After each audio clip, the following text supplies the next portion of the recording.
Salut les joueurs! Il y a des illustrations qui vous font craquer.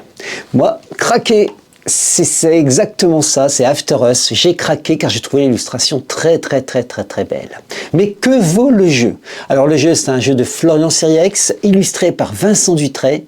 Et bon, je vous propose de découvrir ce jeu et surtout après l'avis critique.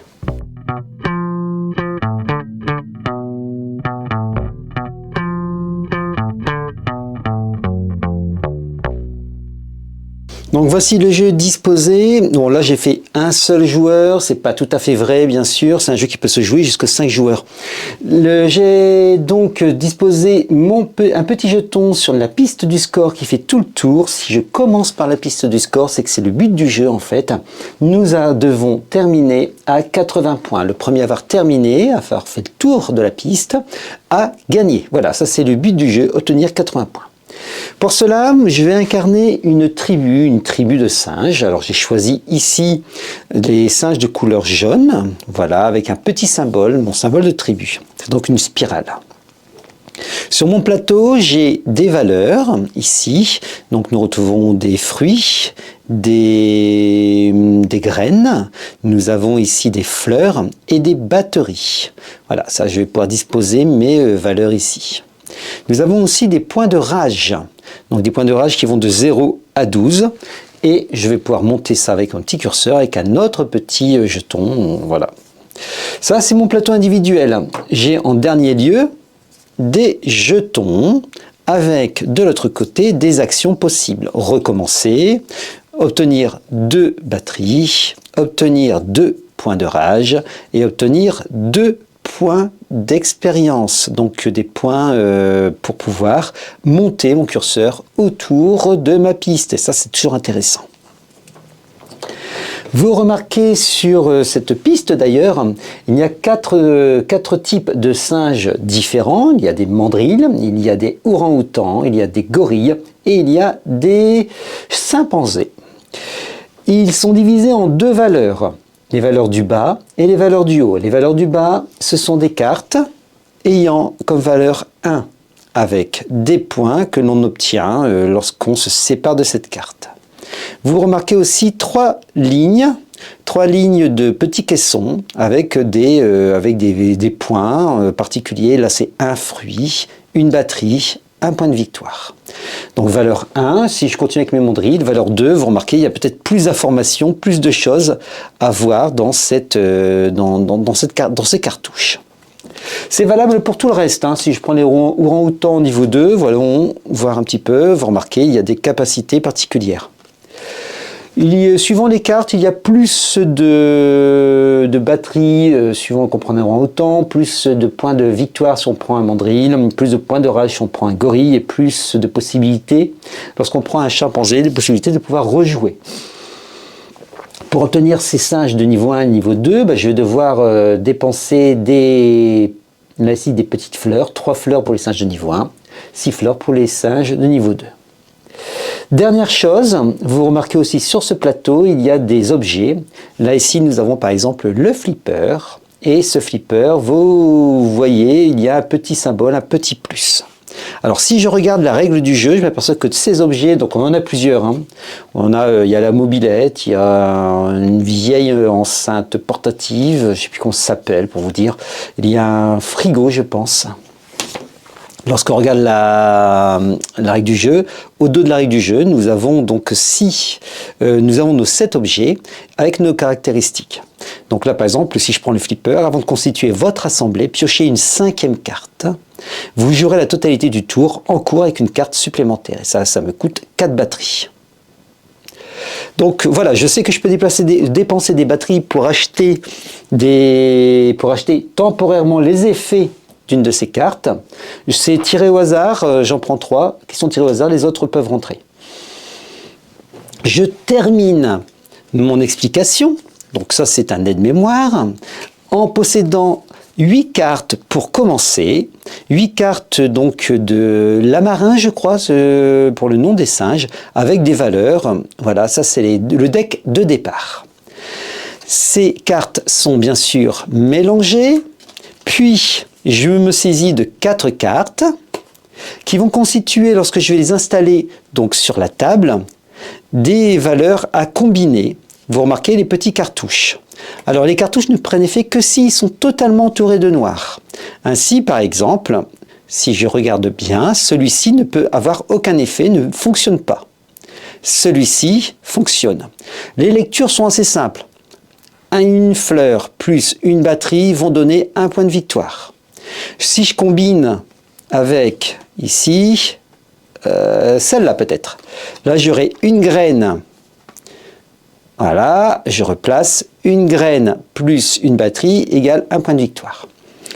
On commence tous à jouer en même temps. Lorsqu'on a disposé nos cartes, on commence. On commence puisque nous avons combiné à récupérer les objets. Là, je récupérerai une batterie, je récupère 2 fruits, etc., etc. Puis, ligne numéro 2, où, après l'acquisition des ressources, on va commencer à les combiner pour obtenir des effets. Puis, ligne numéro 3. Une fois que ces 3 lignes sont lues, eh bien, on va passer à la suite. La suite, c'est-à-dire l'achat possible de peut-être l'acquisition possible de membres supplémentaires dans notre clan. Et puis, bien sûr, on peut activer les objets, etc.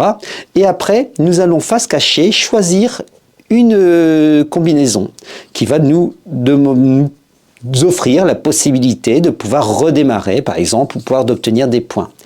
J'ai oublié, en fait, cette phase arrive avant, excusez-moi, avant l'achat des membres de notre clan, parce que si je joue le mandrill, je vais pouvoir acheter un mandrill. Voilà, donc c'est une phase cachée, on dévoile, et là on peut acheter en fonction de ce que nous possédons. Et puis c'est donc le 3e tour qui arrive. 3e tour, c'est-à-dire qu'on remet tout à zéro, en tout cas sur nos cartes. Donc les 4 cartes utilisées vont partir à droite, on va prendre les 4 autres cartes à notre gauche, et au fur et à mesure, notre deck va se composer, on va augmenter celui-ci, au fur et à mesure, nous allons avoir peut-être la possibilité de faire disparaître certaines cartes, et ça c'est intéressant aussi que de les faire disparaître, puisque du coup, on va augmenter en qualité notre deck, donc ça c'est intéressant. Voilà, vous savez à peu près tout sur le jeu, mais ce n'est pas tout à fait complet. Il existe un mode solo qui lui est très très intéressant et fait appel donc à affronter le roi singe, une intelligence artificielle. Donc c'est plutôt pas mal en fait le mode solo. En tout cas, c'est bien plus convaincant. Je vous laisserai voir pourquoi dans la partie critique, c'est-à-dire tout de suite. Bon, alors que peut-on en penser ? On peut se dire quand même que les illustrations sont magnifiques, effectivement. On en voudrait même plus, en fait. C'est joli, ça met une petite ambiance bien sympathique. Maintenant, la mécanique. Eh bien, commençons peut-être par le système, le cœur lui-même, c'est-à-dire un système un peu de deck building. Oui, deck building intéressant, parce qu'on peut combiner les cartes par un jeu de petites boîtes. Bon, ça peut être sympa, oui, je me suis dit en lisant les règles, ouais, pourquoi pas, ok. Bon, effectivement, les effets, les 3 effets sur le côté, ouais, c'est calqué, calqué. À la limite, même en réfléchissant, on peut se dire qu'un flipper, pourquoi un flipper en 2000 et quelques, bon... Bref, les illustrations sont là pour faire joli, mais en fait, la mécanique est totalement plaquée dessus. Ça aurait pu être des singes, ça aurait pu être totalement autre chose. Donc, mécanique plaquée. Maintenant, est-elle intéressante, cette mécanique? Donc, nous avons fait après avoir lu les règles, je me suis dit, oui, on va voir. Petit essai, on joue chacun dans son coin. Lorsqu'on a fini la première action, on l'annonce à tout le monde. Puis deuxième action, puis 3e action, et enfin, donc fin du tour de jeu. Ouais, ok, on joue vraiment chacun dans son coin, on monte son truc, on regarde pas forcément ce que font les autres. La seule interaction possible, c'est à un moment, en actionnant donc une des batteries, on peut avoir un système un peu de draft, où on passe une carte à son voisin. Ouais, pas foufou, pas folichon, pas terrible en fait. Bon, pas d'interaction avec les autres. Il peut y avoir, attention, petite nuance quand même, il pourrait y avoir l'interaction si vous jouez en solo. Non, mais alors là, que dit-il? Oui, je sais bien. Bon, en fait, si on joue en solo, la mécanique du jeu, c'est-à-dire l'intelligence artificielle du singe, là, du gorille, fait que le jeu prend un peu plus de saveur.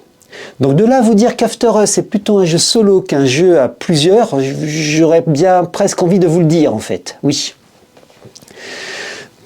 Ensuite, que peut-on penser donc du coup du jeu? Je suis assez déçu, moi, du coup de manque d'interaction, de la mécanique plaquée. Je suis assez content des illustrations, mais ça ne fait pas un bon jeu. Ça ne fait pas tout. Donc il manque quelque chose. On sent que c'est un jeu qui est pensé, qui est réfléchi, qui est mûr. Mais est-ce qu'il me donne envie de rejouer? Non, pas forcément. Voilà, vous savez à peu près tout. Point positif, point négatif, tout ce qui fait partie donc d'After Us. Allez, n'oubliez pas de liker, commenter, tout ça. Et à bientôt. Salut les joueurs!